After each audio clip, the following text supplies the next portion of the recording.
All right, friends, it is Friday. Happy Friday. It is the first Friday of this first week of our cycle. It's the 24th. Sorry, 25th.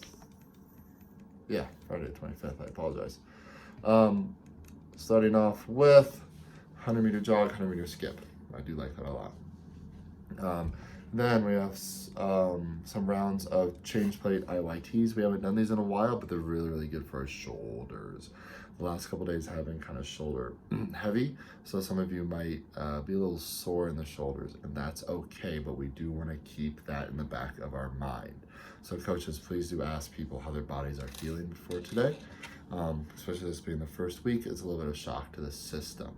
So if someone's like, my shoulders are pretty achy and just really, really sore, we'll go through the warm-up, but then check in with them again while you're going through the snatch drills, because maybe just the load is going to be a little bit lighter today, and that's totally fine, absolutely. But change plates, IYTs, get that mid-trap rocking and rolling. Remember, we're in that bent over position. It's all coming from middle of our shoulder blades.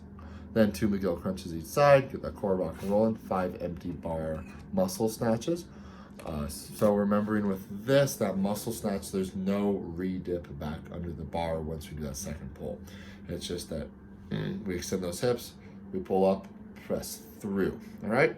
And then 5 overhead squats with 3-second pause at the bottom of each rep. Coaches, let's make sure during this time, it's a great time to see how people are moving.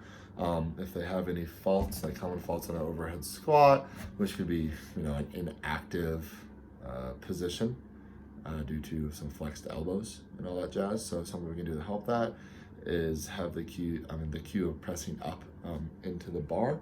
Show us your armpits. So not here, but here. And then also the tactile cue while they're in the bottom of that squat, coming up behind them and just pressing at their pressing their elbows straight. All right, so you're at the elbows, just pressing up a little bit. So we'll do some rounds of that. Then our primer for today for the snatch is going to be every 2 minutes for 10 minutes. Once again, keeping light. This is a technique primer, not so much for load. This is to be done without dropping the bar. But we have 1 rep of a 3-position pause snatch deadlift. So what that means is you're doing that snatch deadlift and you're pausing at below the knee, you're pausing right above the knee, and then the hip pocket. So with that hip pocket, make sure you pause there before you fully extend the hips and the knees. Then you're gonna give me a power snatch, then you're gonna give me a tall snatch, all right? So the reason behind that, it's the snatch deadlift, then the snatch pull, then the power snatch, then the tall snatch. The reasoning for that a pause snatch deadlift is to really work on those different landmarks while we are doing that deadlift, making sure that we're not having the bar go around our knees, or make sure our knees aren't shooting back too far. Then that snatch pull is just reinforcing what we just did, making sure the timing is right. And then that snatch pull then gets us to that power snatch, where that snatch pull is like, all right, I know when to finally extend my hips and then do my second pull into my power snatch. Then we come back down to the hip pocket, and that tall snatch is just to reinforce our ability to pull those elbows up and then drop under the bar, or pull ourselves under the bar, whichever cue helps you better, into the nice bottom of our overhead squat position. Okay, so this is the technique primer. Then our workout today is grip it. It's 5 rounds for time with a 7-minute time cap. Let me repeat that: 5 rounds, 7 minutes to do it. So this is a short workout, guys. Technically, from CrossFit, this would be considered a short workout. Not very short, but a short workout. With this, it is 8 unbroken power snatches and a 100-meter run. Prescribed weight for this snatch is 75-55. Once again, this is light.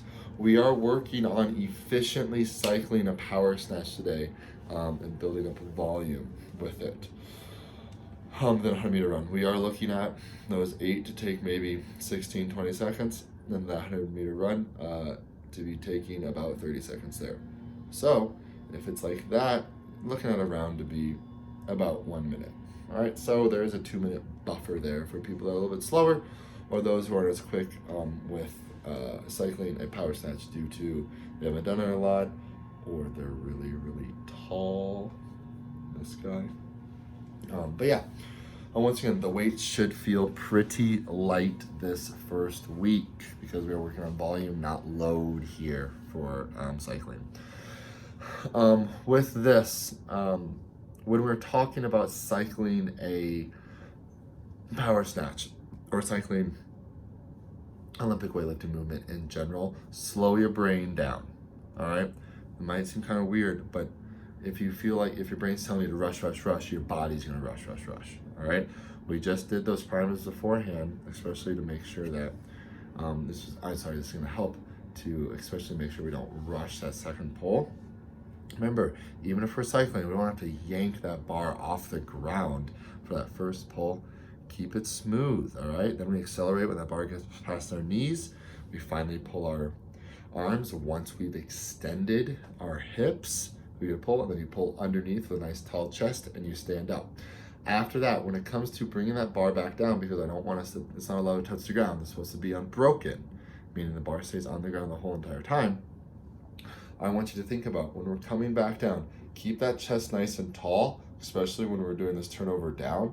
It's gonna hit your hip pockets, and then we're thinking it's just like a deadlift. We're keeping those shoulder blades nice, those shoulders nice and active. As that bar goes down from your hip pocket to your knees, top of your knees, we're pushing our butt back like we're trying to push that car door behind us closed. And then when that bar gets below our knees, that's when we bend our knees and we're in a nice starting position. All right? And always, as always, cue that midline engagement, please. So coaches, make sure before you start grip it that you coach them how to barbell cycle, please. All right? I'm excited for this. Barbell cycling is a lot of fun. I personally think it's a lot of fun, even though I'm 6'90". Love you guys. This is a longer video, but that's okay. Bye.